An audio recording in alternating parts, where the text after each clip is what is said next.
Hello student, आपका अपने tutor talk channel में स्वागत है। अभी अभी आपकी क्लास 10 स्टार्ट हुई है। आज हम क्लास 10 में फिज़िक्स के first chapter light, reflection and refraction के कुछ टॉपिक क्लियर करेंगे, जिसमें हम बात करेंगे व्हाट इज़ लाइट, लाइट किसे कहते हैं, रिफ्लेक्शन ऑफ लाइट क्या होता है और laws of reflection of light. सबसे पहले बात करते हैं लाइट की। इसे आप साथ साथ कॉपी पर नोट करते रहें। लाइट किसे कहते हैं? Light is the form of energy which enables us to see objects from which it comes. तो लाइट एक तरह की एनर्जी है जो हमें एनेबल करती है, योग्य बनाती है अलग अलग ऑब्जेक्ट को देखने में। अंधेरे में हमें कुछ दिखाई नहीं देता। हम अगर किसी भी ऑब्जेक्ट को देखते हैं, या तो सनलाइट की आवश्यकता पड़ती है, इसी तरह से जैसे आर्टिफिशियल लाइट होगी, ट्यूब लाइट, बल्ब, कैंडल वगैरह।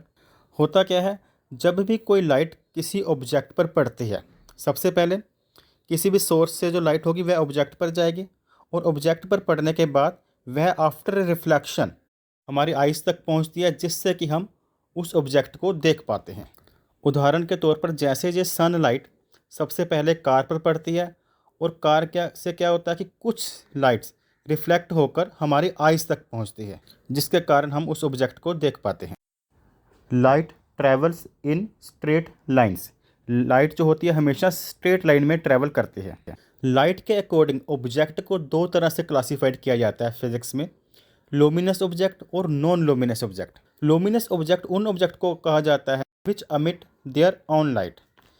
वो वाले ऑब्जेक्ट जिनकी खुद लाइट होती है, खुद लाइट प्रोड्यूस करती हैं, जैसे एग्जांपल के तौर पर सन, बल्ब, कैंडल। ये सभी लुमिनस ऑब्जेक्ट हैं क्योंकि ये खुद लाइट प्रोड्यूस करते हैं। और नॉन लुमिनस ऑब्जेक्ट में आ जाता है वो वाले ऑब्जेक्ट विच डो नॉट अमिट लाइट देमसेल्फ, जो खुद लाइट प्रोड्यूस नहीं करते। दे reflect light of other object, जो दूसरे ऑब्जेक्ट से प्राप्त लाइट को रिफ्लेक्ट करते हैं। एग्जाम्पल के तौर पर चेयर, बुक, कार। यहाँ तक कि मून भी नॉन लुमिनस ऑब्जेक्ट में आता है, क्योंकि मून की अपनी लाइट नहीं होती, यह सन से मिली लाइट को ही आगे रिफ्लेक्ट करता है, जिससे कि रात में हमें यह चमकता हुआ दिखाई देता है। इस तरह से रिफ्लेक्शन ऑफ लाइट के बारे में आप लिख सकते हैं, the process of sending back the light rays which fall on the surface of an object is called reflection of light. कहने का मतलब, जब किसी ऑब्जेक्ट पर लाइट पड़ती है तो उसे वापस भेजने के प्रोसेस को रिफ्लेक्शन ऑफ लाइट कहते हैं। जब किसी ऑब्जेक्ट पर लाइट पड़ती है तो कुछ हिस्सा उस लाइट का वह ऑब्जेक्ट ऑब्जॉर्व कर लेता है, और कुछ इस हिस्सा लाइट का वापस सेंड कर देता है, और जो हिस्सा वह वापस रिफ्लेक्ट करता है उसे रिफ्लेक्शन ऑफ लाइट कहते हैं। अब हम नेक्स्ट बात करते हैं laws of reflection of light.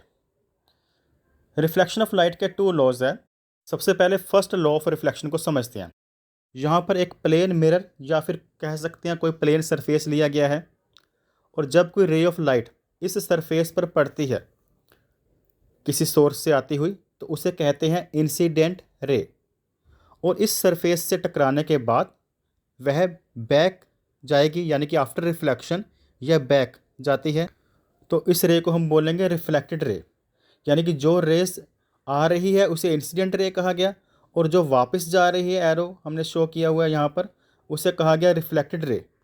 और जिस पॉइंट पर ये दोनों रेस मीट कर रही हैं, मिल रही हैं, उस कॉमन पॉइंट को हम बोलते हैं पॉइंट ऑफ इंसिडेंस। और इस पॉइंट ऑफ इंसिडेंस पर एक राइट एंगल्ड लाइन है जिसे नॉर्मल कहा जाता है, और इसे डॉटेड प्रेजेंट किया जाता है। इस तरह से फर्स्ट लॉ हमें बताता है the incident ray, the reflected ray and the normal all lie in the same plane. कहने का मतलब, ये दोनों रे और जो नॉर्मल लाइन है, ये तीनों कहाँ पर है? सेम प्लेन पर है। ना तो ये उस प्लेन के थोड़ा नीचे है, ना ही प्लेन के ऊपर है, पॉइंट ऑफ इंसिडेंस पर है। सेकंड लॉ ऑफ रिफ्लेक्शन को समझने के लिए हमें कुछ एंगल्स को समझना पड़ेगा। इंसिडेंट रे और नॉर्मल के बीच में जो एंगल होता है उसे एंगल ऑफ इंसिडेंस कहते हैं, और इसे स्मॉल लेटर आई से डिनोट किया जाता है। और रिफ्लेक्टेड रे और नॉर्मल के बीच जो एंगल बनता है उसे एंगल ऑफ रिफ्लेक्शन कहते हैं, इसे स्मॉल लेटर आर से डिनोट किया जाता है। तो कहने का मतलब, जो इंसिडेंट रे की तरफ जो एंगल बना उसे एंगल ऑफ इंसिडेंस, और जो रिफ्लेक्टेड रे की तरफ एंगल बन रहा है उसे एंगल ऑफ रिफ्लेक्शन कहते हैं। इसका मतलब सेकंड लॉ हमें ये बताता है यहाँ पर कि the angle of reflection is always equal to the angle of incidence. अगर तो एंगल ऑफ इंसिडेंट यानी कि इंसिडेंट रे और नॉर्मल रे के बीच में जो एंगल है अगर वो बड़ा होगा तो एंगल ऑफ रिफ्लेक्शन भी उतना ही बड़ा होगा।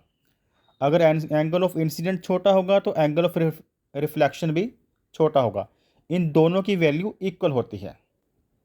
अगर आपको यह वीडियो अच्छी लगी हो तो वीडियो को लाइक करना और चैनल को सब्सक्राइब करना ना भूलें। Thanks for watching.